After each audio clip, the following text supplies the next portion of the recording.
هەرێک لە ئێمە پێویستە کولتورەکەی خۆی بپارێزێ بە بۆنەی ئەوەی کە ئێمە بۆی بزان ئەگەر بچینە وڵاتەکانی دەرەوە چۆن بزانین کە ئێمە کوردین ئایا بە بۆنەی دینەمانەوە بێت یاخود بە بۆنەی کولتوری خواردن و پەیوەندی کۆمەڵایەتەکانمان بێت پێویستە کولتوری خۆمان بپارێزین بە هەر شێوەیەک بێت. پێویستە سەرەتا لە سیستەمی پەروەردەوە دەست پێ بکەین کە پەروەردە هۆکارێکی گرینگە بۆ پەروەردەکردنی تاکانی وڵات. چونکە پەروەردە تاکانی وڵات بەرەو پێش دەبات و هەم دەتوانێت زمانی کوردی گەشە بکات. ئەگەر تەماشای ئێستا منداڵەکانمان بکەین دەبینی زمانی کوردیان باش نییە. پەروەردە ناتوانێت هەوڵێکی وها بداتن کە ڕێکیان بخاتن.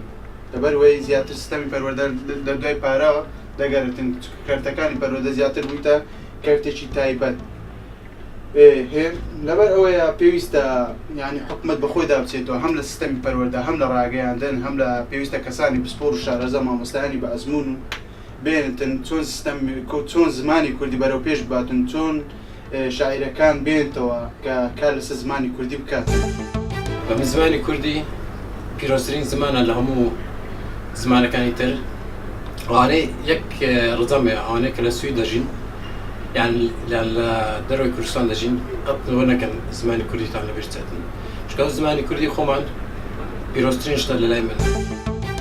زمانی دایک نابێت چ جارە لەبیر بکرێتن یعنی هەر کەسێک بیتن بخۆی بە زمان دەناسرێتەوە کابرا لە هەر جێک دنیای بیتن هەر جێک دنیای زمانی دایک چ جاران نابێت لەبیر بکرێتەوە کابرا ئاساییە یعنی بە زمانێت کەش سامکردن یعنی هەر قسێک هەر جێکی هەر زمانێک بزانیتن هەر بخۆی باشتر و کابرای بەس چه زمانی دای چ جاران لە هیچ دنیای نابێت لەبیر بکرێتن.